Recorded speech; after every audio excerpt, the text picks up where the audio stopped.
ladies and gentlemen. Good Sunday afternoon to everyone. I'm Lisa Lee, for those of you who don't know me. And basically, I'm here today to talk to two amazing powerhouses in our community. We have Abibi Lewis from Circle House Studios, as well as Suli G. Hey, Abibi. And we have Suli G, and she's coming all the way from New York. Abibi is here in South Florida. I'm in South Florida as well. And again, this is National Association of Black Journalists, South Florida chapter. And today we are going to talk about how do you monetize and grow your social media. So I have two people with us today who has done just that. They've monetized and they have grown their social media. I know, Abibi, you have multiple businesses that you have branched into. Suli G, I know you're getting a lot of endorsements lately. So congratulations to both of you on the success that you've achieved. Congratulations. Thank you so much. So before we get started, I want to give each of you like a minute to just introduce yourselves to the audience and to tell everyone who you are and what you do so that they have an understanding of, why are you an expert to talk about all of this? So we'll start with Abibi. Okay, definitely, man. I grew up in the music business my whole life. My father is Ian Lewis and my uncle is Roger Lewis from the music reggae iconic group Inner Circle. They made the theme song for Cops, Bad Boys, that's featured in the Cops television show, reality show series, which was one of the first reality shows of all time. And also the movie, of course, Bad Boys 1, 2, and 3 of Martin Lawrence and Will Smith. Another hit they did was Girl, I'm Gonna Make You Sweat, A La La La Long, which was another big international reggae hit that Shakira just redid with Anuel and took it back up on that level, 200 million streams. My little brother is Lunch Money Lewis. You see his plaque right behind me. He's a singer-songwriter. He wrote theme songs but me and my family have been in the business for so many years. And I started off actually like being a producer. Like when I first got into the game, I wanted to produce beats. I wanted to do the typical stuff. But then I thought about it, like this was before social media was ever invented. And I was like, how can I take my beats and my productions and different things to the next level? Because it's great I'm doing beats and just stacking productions. I have 100 songs sitting there. What I'm going to do with them if I don't go out there and connect with people and try to shop and sell these different things? So I created a BB Lewis Marketing and Branding Group, which was my marketing company, where I got to work with a lot of these guys via the studio, and I got to really know them, like behind me, Trick, Trina, and Two Live Crew, and I got to know them personally. So I knew the things that they liked and different things. So it's just the access of our studio, Circle House Studios, which is one of the biggest recording studios here in Miami, Florida. So I know I could talk forever. So next. That's cool. We got hours, so that's fine. We love to hear it, especially when you start throwing names out like Trick and Trina, and you got Two Live Crew, and then you glanced over all the successes of your family. Talk about Bad Boy and la la la la. Like that's the big stuff. Like yeah, definitely. In it, So to have grown up in that is amazing. So I really look forward to hearing more about what you're going to tell us and the things that you've seen, especially growing up here in South Florida. Definitely. But right now, I'm going to transition over to Suli G. You're all the way in New York. You're a true New Yorker, right? Yes, I was born and raised in Brooklyn, and I'm a native New Yorker. Nice. A lot of us do like to throw up, whenever they say it's Brooklyn in the house, everybody's like, without a doubt. And a lot of us were born in New York, but then we migrated to South Florida. So talk to us a little bit about, what you do and why are you an expert for us to, hear about monetizing and growing our social media. Absolutely. So I am a natural hair, beauty, and lifestyle content creator. I've been doing this since, it's been almost 4 years now, but before content creator was actually a term. That wasn't really a term as of before 2 years ago. And my journey really just started in college, I would say. I went to the University at Albany. I was very involved in fashion and the NAACP, and I went through a natural hair journey. So I was watching some YouTubers on YouTube on how to, fix my hair and get my hair back to it being curly. And I noticed a shift in perspective. I was looking at videos and I was getting like curly hair tips, natural hair tips. And then I started looking at videos from the perspective of like, oh my God, I really love this branding, or I love this typography. I love this transition. And so when I saw that pivot, I noticed that like my mind was changing and I wanted to be in front of the camera as opposed to behind it, just taking tips. So funny enough, my mother moved to North Carolina and she told me like, listen, I'm moving in 3 months. So do you want the apartment or do you want me to rent it out to someone? And I was like, well, if I take the apartment, I can turn the second room, which is this room, into a studio and I can start creating videos. So I was like, I'm going to do it. So I did all my research. And on January 1st makes 4 years, the day that she moved out, my camera came in and I started my journey. So it really was just supposed to start off as documenting my natural hair journey. And then one big brand, it was like a teeth dental brand, caught one of my photos and I got paid about $17,000 for a photo. And I was like, wow, I can really make money off of this. Like there's something to this and it's working for me. So from there, I began building my audience and I've been fortunate enough to work with so many brands, lifestyle brands like Black & Decker, Carol's Daughter, WeTV, the list goes on, Van Leeuwen. I've been fortunate to work with a lot of brands. And from that, I learned a lot of business, specifically in influencer marketing. And yeah, so now I'm here just working with brands and creating my own content and then also catering to my community that I've grown over the last few years. Wow, that's interesting. You said $17,000 for one photo. Yeah, that's like no, you're like, yeah, that's just a drop in the bucket, huh?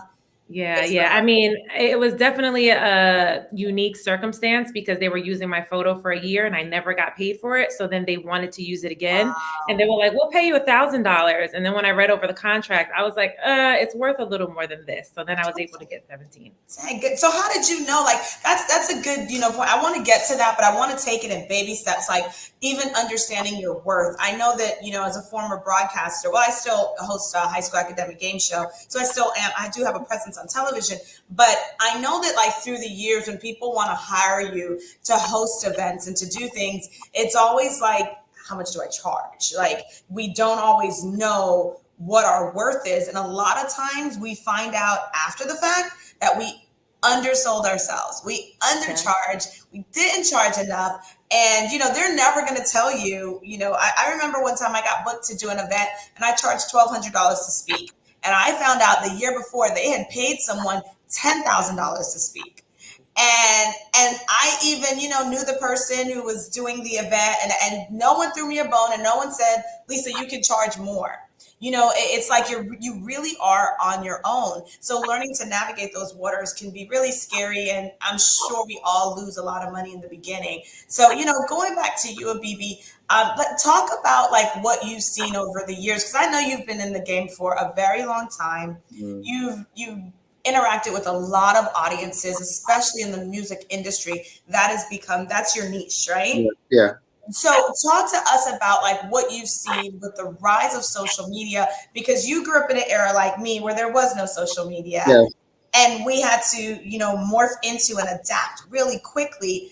And I find that like my generation and above, like we really struggle with understanding and knowing how to adapt. Whereas Suli, I think your generation, you guys grew up with it. So there is a better understanding. So BB, talk to me about what you've seen and what you've learned through the years from an older generation's perspective. Not that you're old or anything, but from just a generation that didn't grow up with it. Yeah. Well, I learned a lot from events, So It's like sometimes when we do events, we would promote with flyers. That was the thing. You promote with flyers, you promote with word of mouth. So it was like a different type of manner and way of promotion, then gradually I learned the email marketing game, what I'm saying, with the email blasting and the post and pre for the event. That was our Instagram, which was email blast. So with email blast, your diction had to be perfect, right, as far as like your spelling, your punctuation, because people looked at all that stuff, where now it's a little different with they're doing slangs, they're doing hashtags. And back in the days, you really had to know how to write to engage with that writer back in the days to kind of like get them to come to your event or come to your restaurant and check it out or come to whatever that you're doing. But then social media got introduced, which was MySpace first. Yeah. And then from MySpace, it was kind of cool because, MySpace was more of networking. It wasn't too much of the flashy, and the international stuff was good. And it's just been a long trail when it comes to the changing of social media. And it's just like it's hard to explain because every day is changing every day, you know. So it's just about keeping up and staying relevant. There's brands I work with, like to the right here behind me, Two Live Crew, where they were before me, a generation before me. So they have all the controversy, they had all the content, all the footage. So it was no problem to me to interject them into the business because they already had everything. They had the video, the public advisory sticker of all the stuff that Two Live Crew went through. So it's just a lot when you talk social media, and it's just a lot. I know. And then also like picking platforms, which I want to talk about Yes. because I know that the different platforms all have served different purposes. And I think like as I've been diving into it, 'cause I started a PR company, and as I've been diving into it too and understanding it, and at one point I thought, okay, let me try this influencer thing. And when I saw it really takes, Suli, I tip my hat to you. It is a lot of work. And I know, people hear, wow, she got paid $17,000 for a picture. But I know you put in a lot of work prior to getting that check. I know you've done a lot. So talk to us about like maybe some of your Suli, your platforms that you prefer to use, and how you choose to determine where am I going to go and where am I going to grow. Absolutely. So I mean, the social media industry, or whatever you like to call it, is ever evolving. So I think it changes for me from time to time, because when I first started, I really just wanted to focus on YouTube. So I was focusing on growing my YouTube. And what happened was I would promote my YouTube videos on my Instagram, and I was getting a lot of traction. And plus I was already like, I knew a lot of people because I went to college and I was very social in school. So I had a bigger following, not a big following, but I had a few thousand followers on Instagram. So I was able to grow a lot quicker on Instagram than I was on YouTube. So when I saw that, I said, hold on, let me focus on Instagram for a second. So I began growing my Instagram platform. And I really started to bring brands to my channel and to my platform. But I think it's important to really think about who your audience is and what kind of content creator you want to be, right? So for me, I focus on Instagram, I focus on YouTube, and I also have a website where I have like a newsletter community that I like to communicate with throughout the week. There's people who are Pinterest creators, there's people who are TikTok creators. For me, I try to stay away from TikTok a little bit just because I feel like it's not so much my lane. I like being informative, relatable, and just informative and relatable. I think TikTok is a little bit more like entertaining. It can be informative, but I think it all boils down to what kind of creator you want to be and what you have the bandwidth for, because every platform requires a different kind of content. And so you have to be realistic with yourself and say like, okay, I can only create this amount of content within 1 week, and let me focus on these platforms that I know are going to bring me an audience and ultimately bring me opportunities. Wow, that's some good gems right there. So when you're deciding like which, because a lot of our members, the majority of our members, they work in media. Some of them are limited based on the agency that they may work for.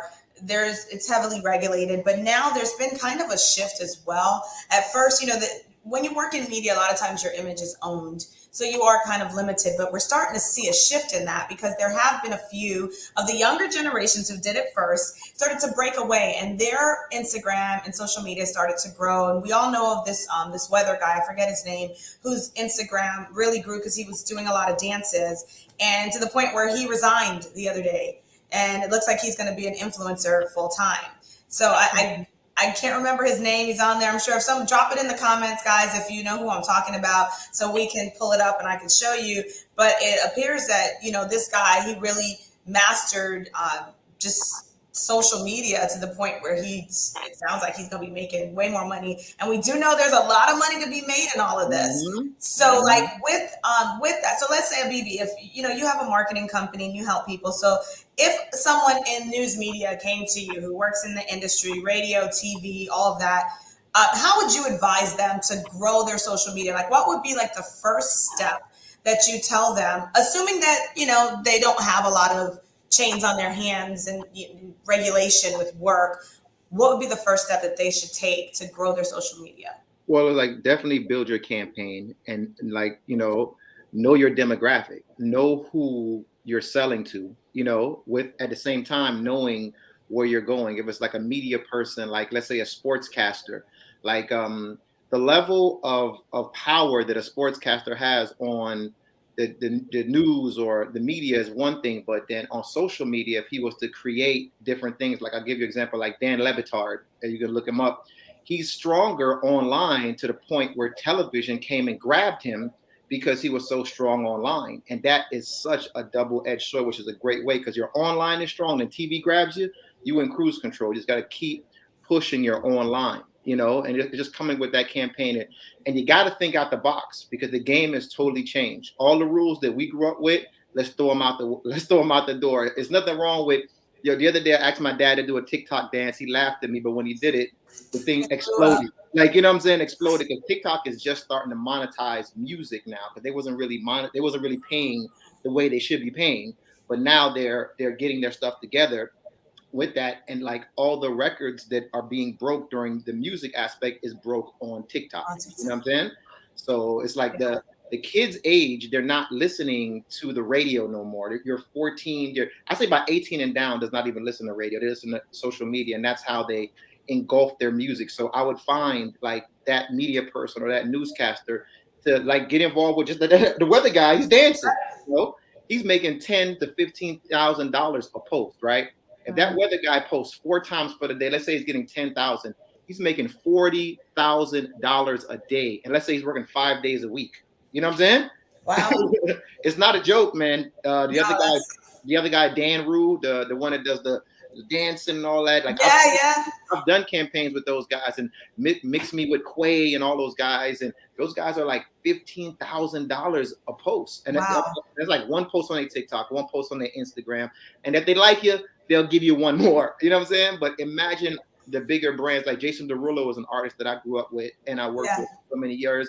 Henry and his whole family. Jason Derulo is damn near $75,000 a post. You know what I'm saying? But when you got brands like Sunkist and Kellogg's, and they got it, you know what I'm saying? But us that we're trying to, not everybody's gonna have those Jason brands. You know what I'm saying? Yeah.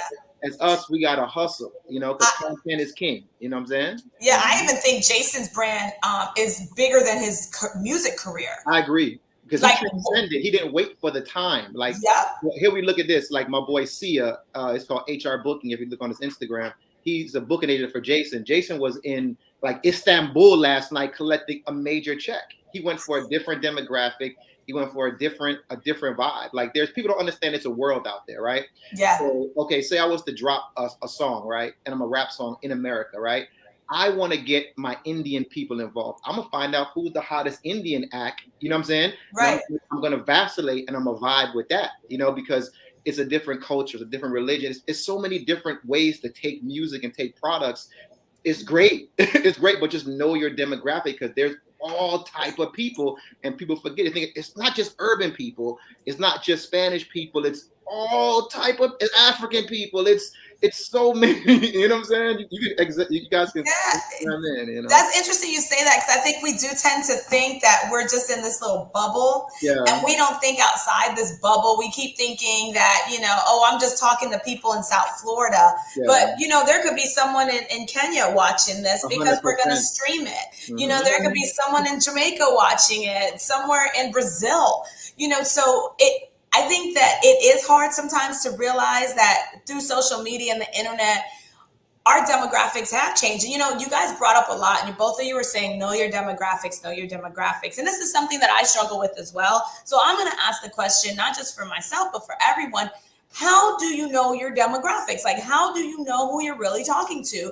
Because I know, like, even I don't have a whole lot of followers on Instagram, but I have a lot of interaction. Like, people interact with me constantly, and I interact with them constantly. But I've never gotten paid for a post, or, I've had, I get those little sorry DMs talking about, oh, we liked your page, blah, blah, blah. All that other stuff that you just block. So how do you know your demographics, as you both keep saying? I'm going to start with Sulian, and I want Abibi to jump in. No problem. Absolutely. I think the best way that I can sum it up is know the problem that you're trying to solve. Ooh, good one. Yeah, the answer that you're trying to give it to. So for me, it really started off as like, I have natural hair, and people want to know, how in the world did you manage to have curls that are red? They're not curls right now, it's my hair straight. But how did you manage to have curls that are red and not damage your curls? So all my content was around natural hair and natural hair.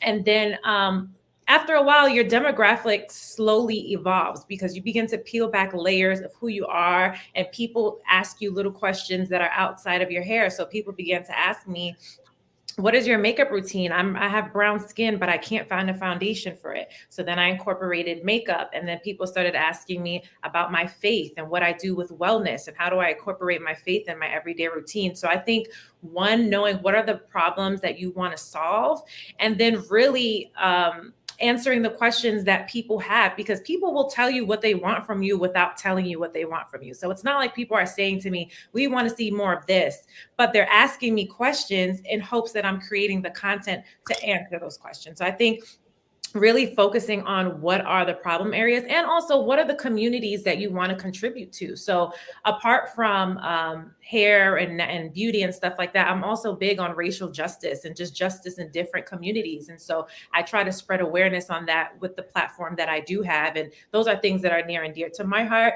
And apart from hair and beauty, that's a part of who Suli is. And I'm going to bring who I am wherever I go. And so I make sure to bring that with me too. So you don't step away from your core. Like, your core is, Suli starts with the hair care, and then now it's just gone into facial and what I do makeup, and you've never stepped outside of that based on what's been asked of you. So let's say maybe you want to incorporate animals or your dog, but if your audience isn't asking you about that, you don't. Am I getting you correct? So I think for me, I focus on like the main areas and what people are asking me for, and then I'll peel back certain layers. And when I see that people are interested in it, I'll continue to share more of that. Not to say that I wouldn't share it voluntarily, but I notice that the things that I focus on more, the areas that I focus on most, are what people are asking me for most. And then whatever I peel back more of, it's just more so, this is who I am and this is how I show up in the world. And so this is how I'm going to show up here. Okay. Abibi, how would you, Well, what I do is definitely I check my insights, which is like my numbers, you know what I'm saying? And like on Instagram or on Facebook, there's different things that can tell you how many men are opening you, how many women are opening you, how many different things. Then there's other programs that you can get like that are very more intricate to kind of like figure out more of insights, you know what I'm saying? And drop some names. Don't just say there's programs. You got to drop some names, man. Okay, before I leave, I'm gonna drop a name, man. This program it may cost a little something. It costs like $150 a month, but like for the average person using that program, I wouldn't suggest it, because remember, I'm looking up songs, I'm looking at streams, I'm looking at this guy tells me, hey man, I streamed 1 million times already for my single. Then I pull it up, all the streams are like in Istanbul. Like, you got like that are in locally where he lives at, so I know that his streams are fake. Like, you know what I'm saying? But do I not want to work with the guy? Yeah, I still may want to work with him because it may have talent. Like, you know what I'm saying? But still, that's what that program. So I'm gonna get you the name and everything. But checking your insights, coming up with strategies, and just knowing where you want to go. You got to really feel it. You know what I'm saying? It's like an interconnect thing. It's almost like when you deal with music, it's called a trifecta, right? I'm on the radio, I'm on Spotify, and I'm in the streets. So to win and just really know your demographic and how you pick it is a trifecta.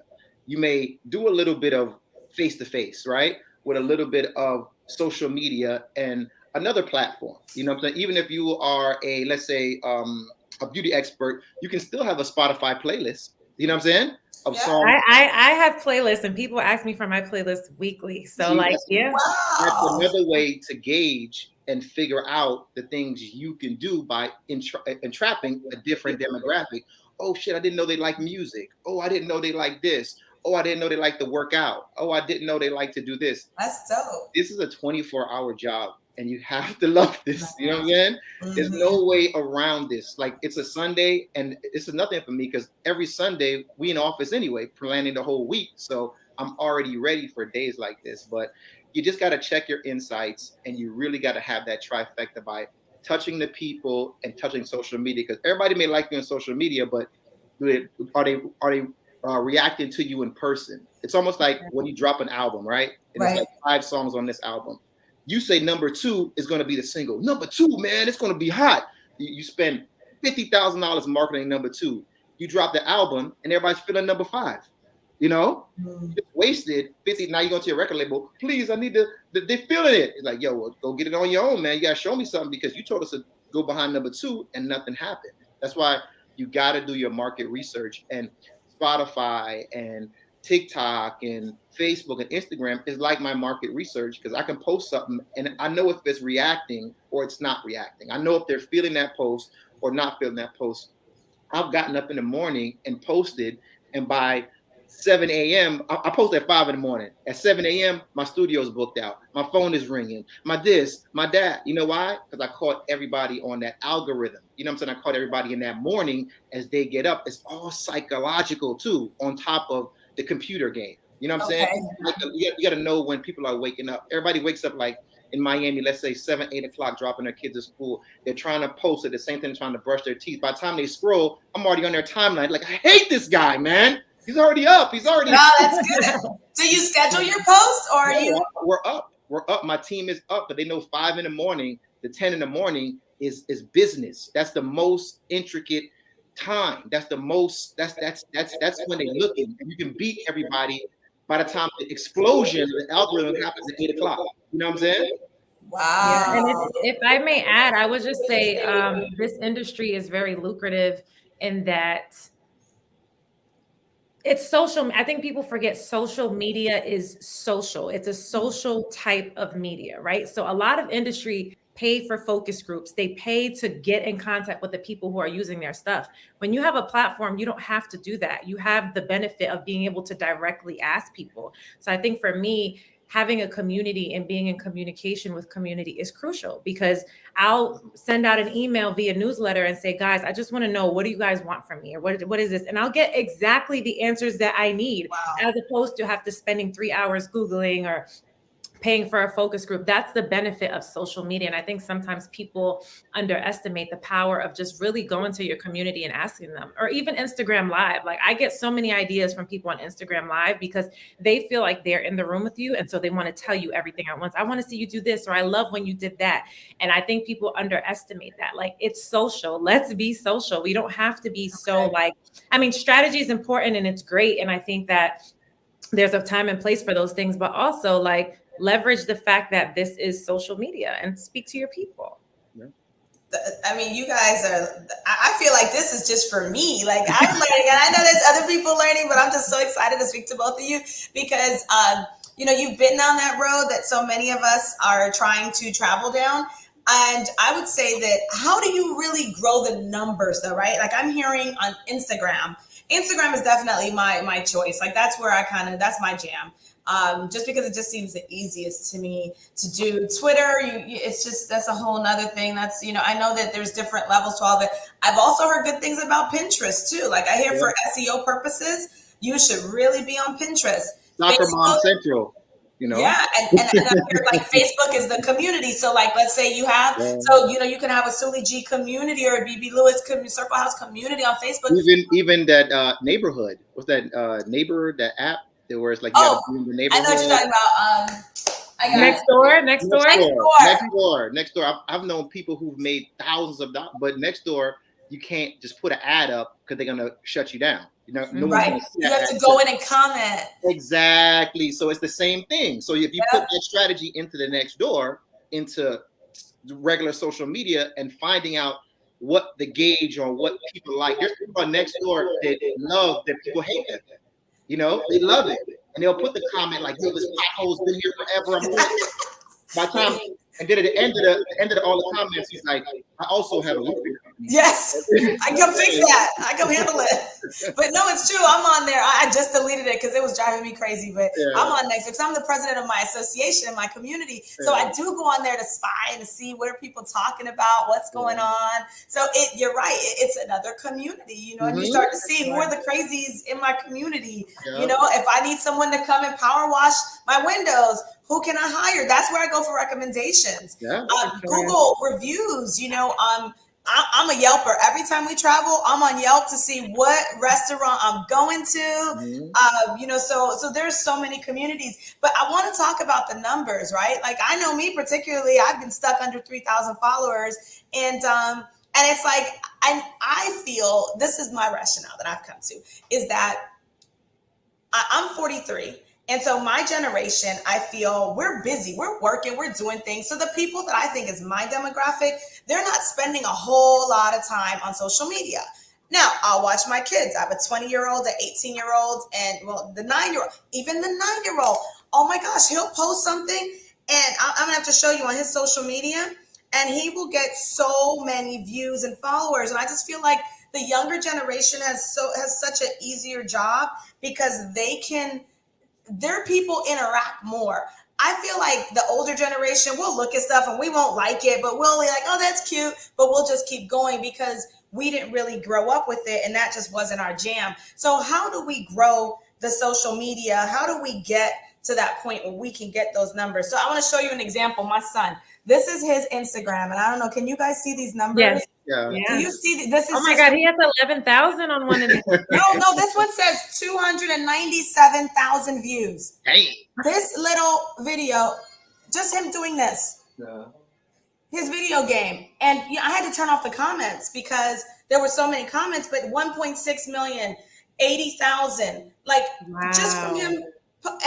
And we're not monetizing this, and everyone's like, you need to put him on YouTube. You need to do this. And again, I'm so busy working and just living life and doing things, trying to learn all that is a new thing. So let's go back to my original questions because a baby like you, I can talk. So it just I would say like interact with your fan base, give them incentives, okay, to follow your page, create consistency. You know what I'm saying? Hard of your content, and also pick like a day where like you go live and you speak to them, and you come like I'm more tip based. I used to be more party based with the events and everything that I'm doing, but my algorithm has totally changed because I'm doing more tips. So my algorithm is moving a little bit different because trust me, they know everything. They know how many times you stopped on this page. Oh, you stopped on this guy's no shirt page for 10 seconds longer than you stopped on this outfit. Like the algorithm watches everything, So I just say, I like being more tip orientated and more teaching orientated because algorithms, it just flies like that. Like, you know what I'm saying? Like Lisa, you'd give a tip like, what do you do when you about to go on stage and do a public speaking and you get nervous? Like, you know what I'm saying? A lot of people will watch that tip and say, thank you. Then you say, hey, you know what I do? It's funny you say, you know what I do? I got it from High School Musical.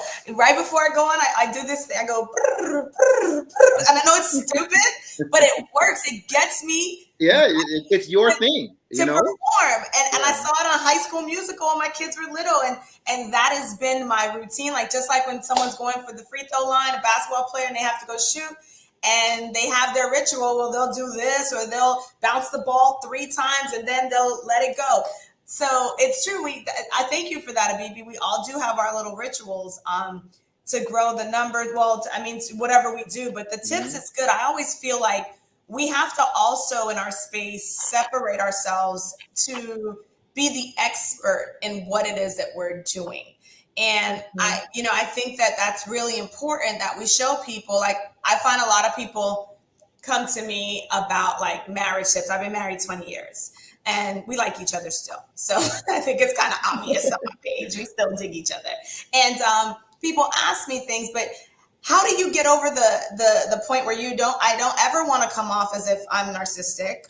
I don't ever want to come off as if I'm better than all of you, because I'm not. And so how do you juggle that? I want to offer tips, but not because I think I'm in a better place than you, or I want to show you my life, but not because I think mine is better than yours. I think the empath in me kind of struggles with that. So how do you get around that? Because Suli, you post a lot of yourself and you're beautiful, and I'm sure you probably have gotten some kind of hate. She thinks about, even you can get it from your family. Why are you posting so much? Or why are you out? Why do you put your business out there? I've heard that. You put everything out there, and I don't. I really don't. It looks that way, but you don't. Like, you don't.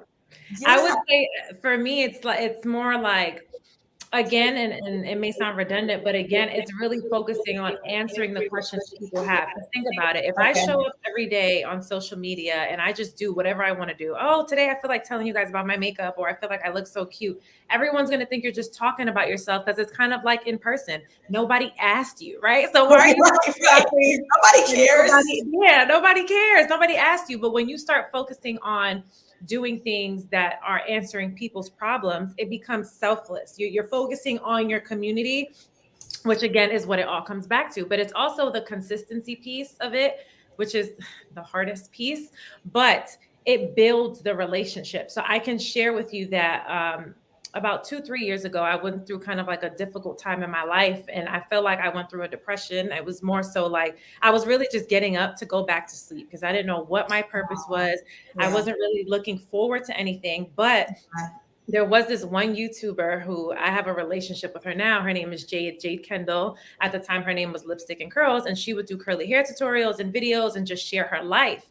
And I literally would wake up and just wait. I knew she posted on Tuesdays and Thursdays at 10 a.m. or something like that. So I would wake up looking forward to her videos, and then I would like go back to sleep, right? But like that got me through a tough time in my life. But her showing up consistently made me feel connected with her. It made me feel like I had a relationship to her. And it ultimately brought me here, because she was the only person I watched. And so I learned everything I know because of her. And that I could never say that she's, all about herself or she's focused, because the things that she talked about really got me through a tough time. So I think that when you create content and show up consistently, you relate to people and connect to people in a different way, that it's way bigger than a lipstick or a makeup product. It has a lot more to do with life and lessons and stuff like that.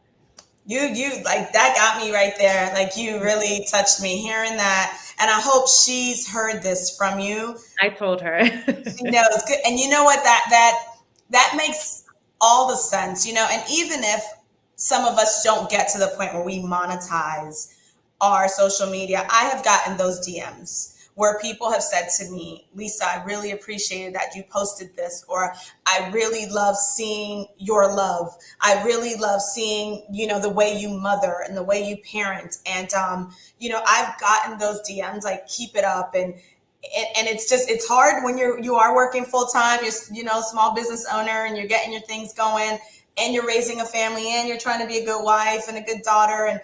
But hearing you say that, Suli, I hope that everyone else hears that it's so much bigger than just social media. It's so much bigger than us just posting. It's really about us touching lives.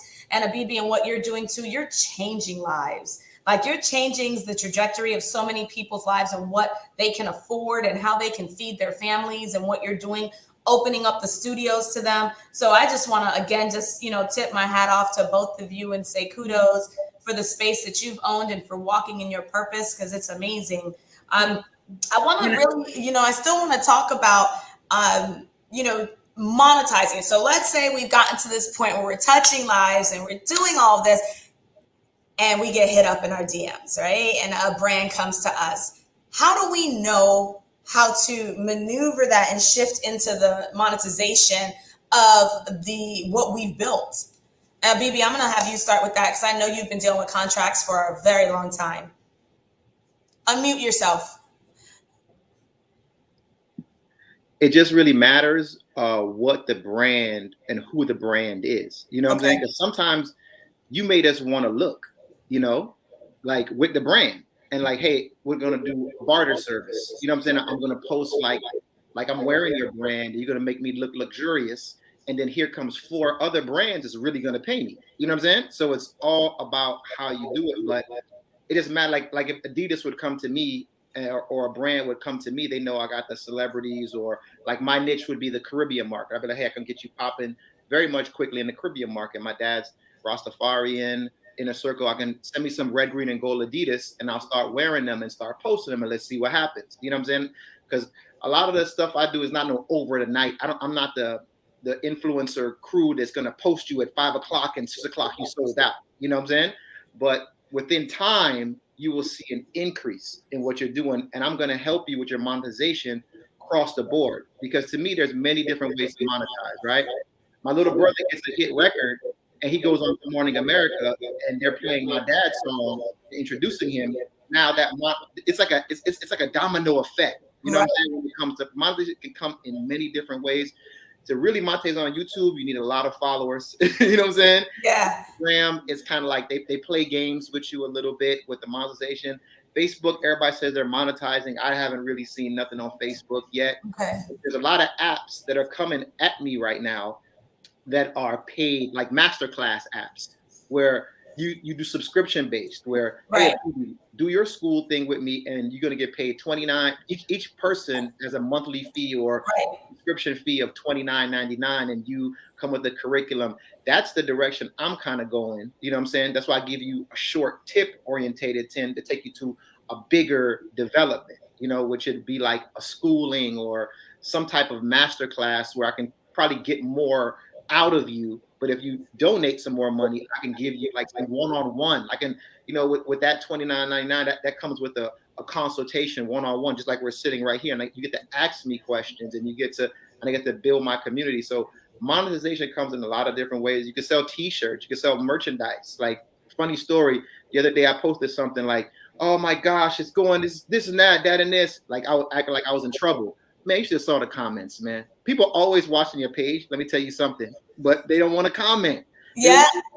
They watch you. So watch what you post, and then you'll see certain people like, hey, I didn't know this guy even watched my page.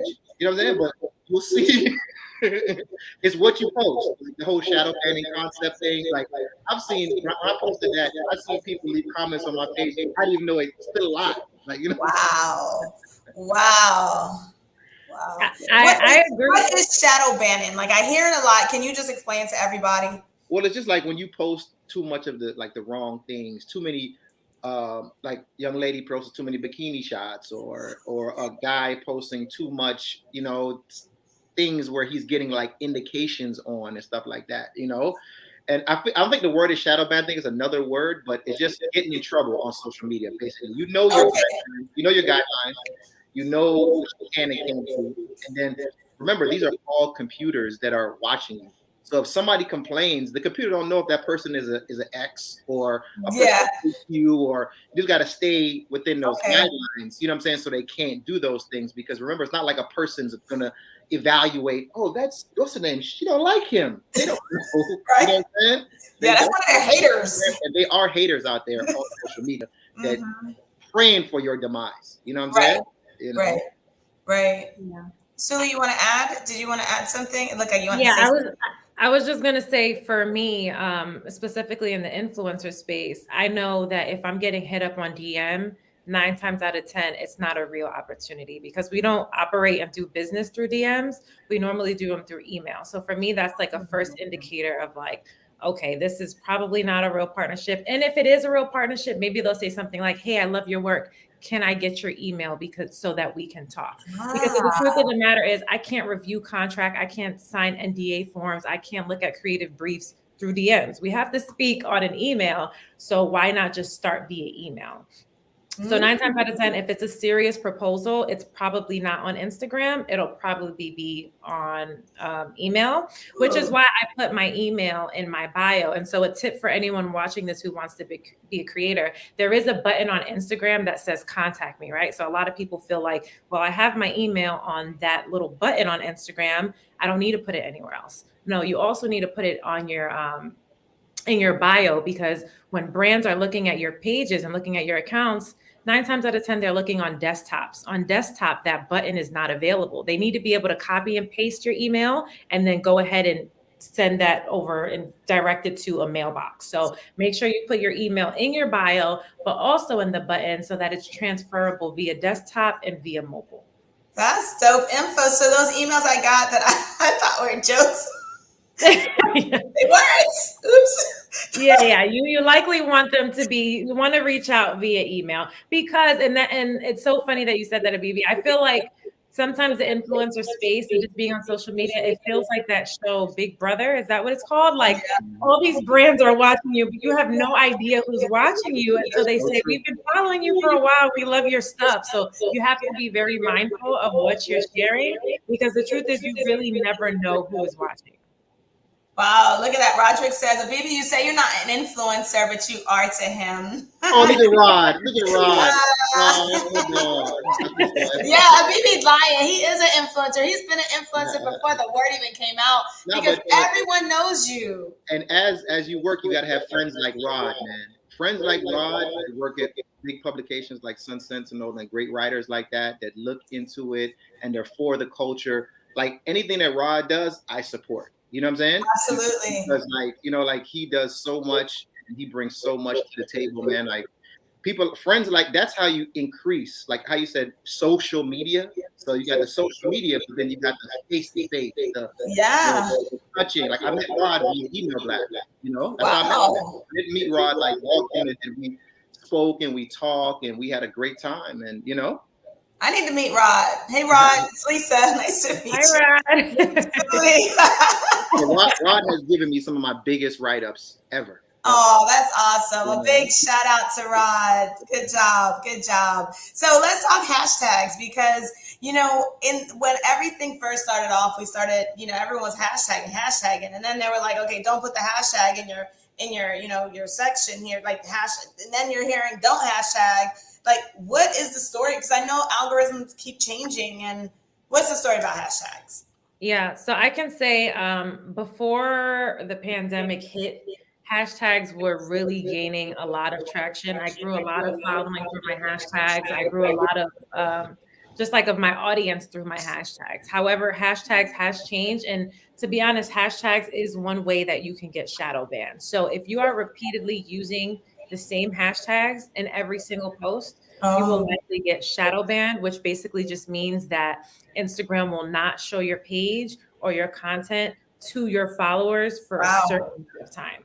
And that's just because they're interpreting it as this is a bot account or this is a spammy account, because sometimes you see a lot of hashtags and it can look very spammy, which is not usually the case, but that's why you want to alternate your hashtags. However, on the front end, hashtags is great because not only are you categorizing yourself so that people can find you, but you're establishing your platform. So on the back end, what Instagram does with hashtags is they say, okay, by these hashtags, I know that she's a beauty creator, she's a lifestyle creator, and she's a natural hair creator.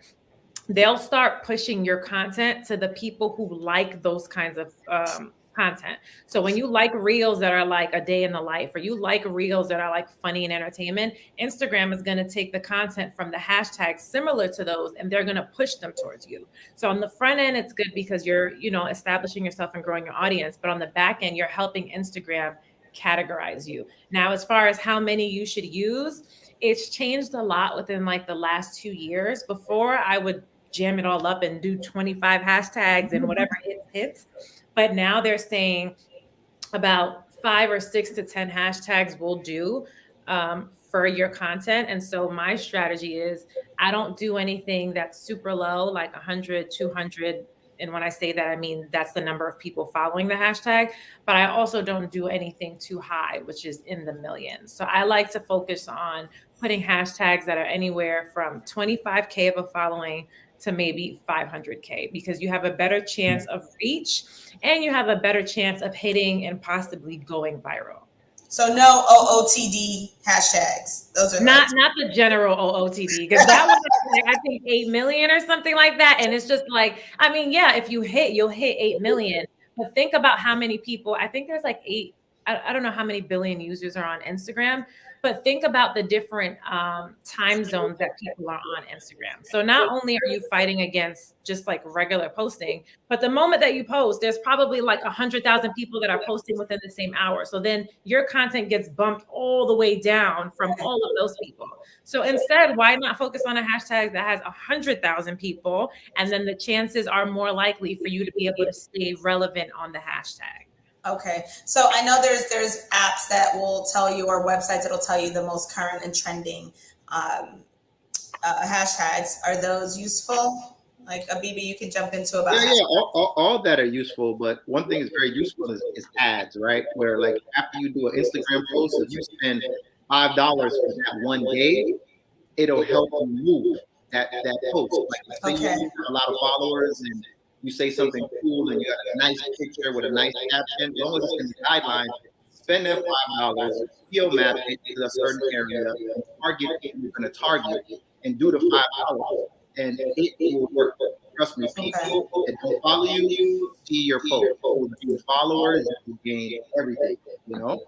Instagram reacts when you spend that money, you know?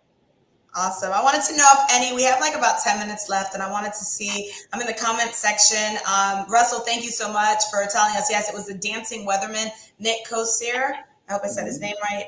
Yeah, he's blown up. Like, we literally sat there and watched. Thank you. Russell says he wants to see the Curious Adventures of Chance. That's my son. He's crazy. If you guys have followed it, yes, he does. I have failed him as a momager. Absolutely. Absolutely. So thank you. And thank you, Constance, for Russell, that's the guy from Legacy, right? Say it again. He's a Legacy magazine, Russell. Yeah. Oh yeah, Russell is. Russell's a big time, big shot, big member also of and also a Florida Memorial University professor over there in the School of Journalism. So big shout out to you. Thanks for joining us. Also, our website, he did put here to join NABJ South Florida. You can head to our website, which is nabjsouthflorida.com. We have Rod there as well. So thanks again, Constance, giving you a shout out. Anyone else who's watching today, thank you so much for joining us. I don't know if we have any questions or if there's any, last tidbits to talk about your journey. We have 8 minutes left. And I just wanted to recap, Abibi, go ahead, talk to us. No, the main thing is just be consistent with your content. When I was more consistent with my content, I saw a better result. I stayed consistent every day. When people wasn't watching me, I did that video with Nas, Instagram wasn't out yet. You know what I'm saying? But I captured that footage.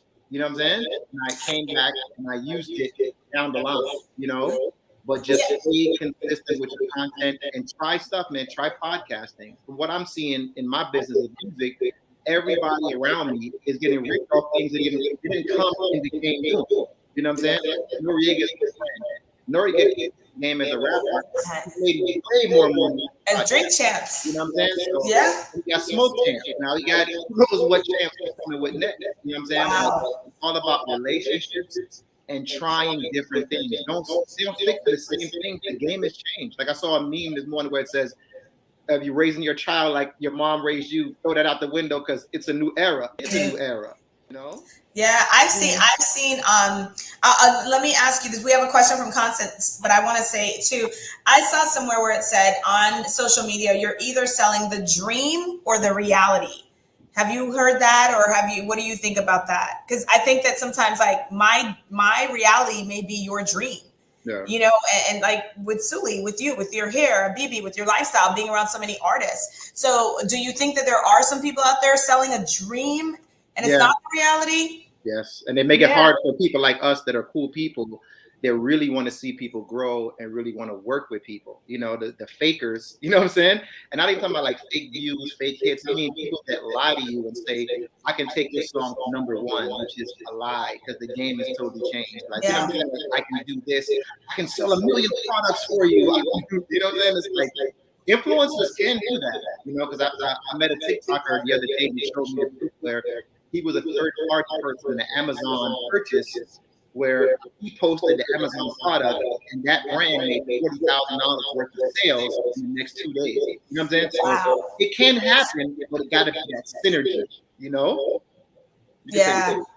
Well, Constance has a question. She said, are you guys diversifying content like in TikTok or YouTube? Yeah, so I think if I'm understanding correctly, I think that means repurposing the content. I am in the midst of doing that in the purpose of rebranding. YouTube is doing this thing where they're doing like YouTube shorts now. So they're like short versions of YouTube videos because I guess people are consuming shorter content. So I am currently in the process of repurposing my content so that I can do that. But again, you do have to remember that these platforms, just because they're social media doesn't mean you can just throw the same thing on every platform. YouTube is very different than Instagram because it has evergreen content. It has the SEO. So you have to be mindful of that when you're putting that up there. But there is a way that you can strategize and do that. Definitely. I totally agree. You gotta, every time you post, it gotta be a different way. Like what you put on YouTube gotta be different than what you put on TikTok to what you put on Instagram. You know what I'm saying? The goal is to let these platforms, you utilize these platforms in the best way that you could do it, you know? Yeah. And I was just gonna add on to what you mentioned earlier, Lisa, and say that monetizing is amazing, and it's, you know, I'm very fortunate to be able to get paid. I literally am full time now, so I'm doing this full time. I left my job, so it's wonderful. But I will say, if you're walking into this to get paid, you're not going to do well. Yes. Everyone wants to get paid, but the truth of the matter is there is a lot of work that goes into a 30-second video, you know? So there has to be something, a purpose greater than you wanting to get paid to do this. Now, if you're saying, I want the freedom and the liberty to have a life with my kids, and so I want to get paid so I have the freedom to be home as a mom or as a dad and experience my kids, then yes, because that's more than just having a check. That's, you're asking for freedom. You're asking for being able to see your kids grow. And so that's why you do that. And so you create content that'll get you to that point. But if you're just saying, I just want, you know, some side money on the side, that's not going to sustain you, because there's been times where I've been getting paid consistently and I'm like, dang, but I'm so much more than hair and beauty. Like, how can I show up in a new way?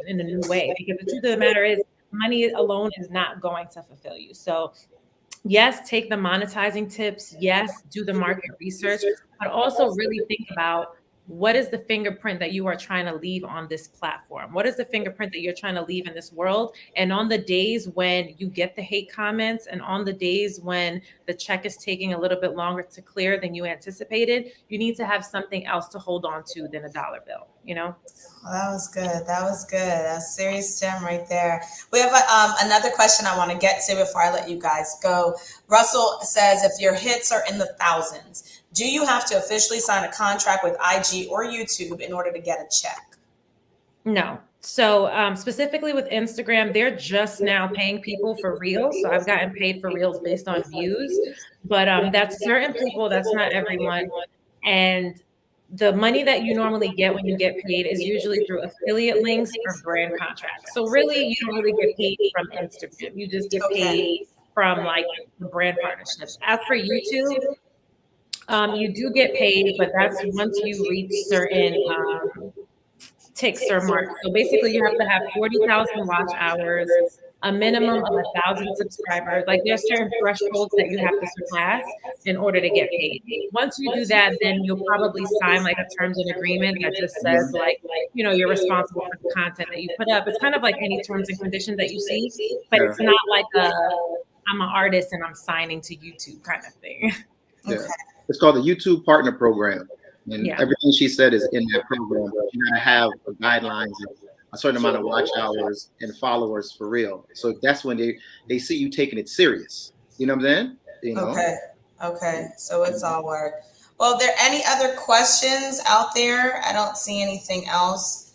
I want to just like begin to wrap because we're almost done. But I really, really thoroughly enjoyed this conversation. I've learned a lot. I'm still really confused, but because it seems like it's just so much, you know, it's so much to do. It's a lot of work. You just got to go, Lisa. You just got to go. I know.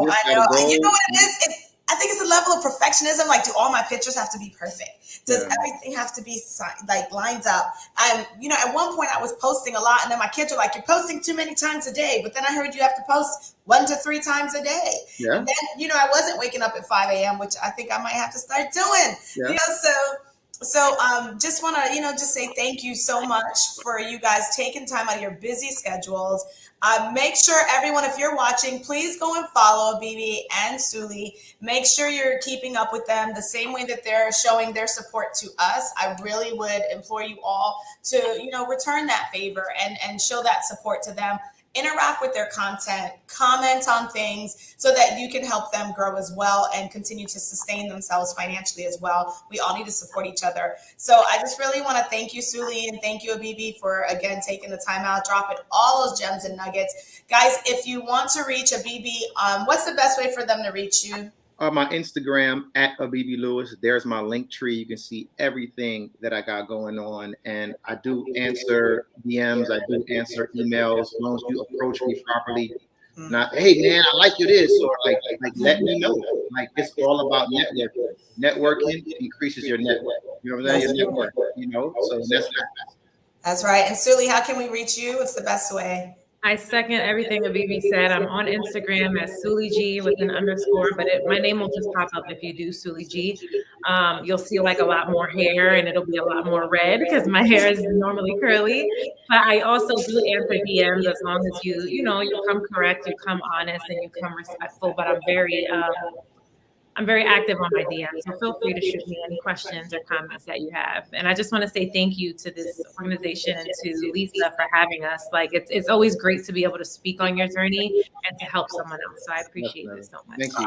No problem. No problem. Again, if you guys are going to take pictures or anything, please hashtag Sunday Media Chats and make sure you tag Suli and Abibi and NABJ South Florida. So thank you all for joining us. Have a wonderful Sunday. And again, goodbye. And post more, everybody. Yes. Bye.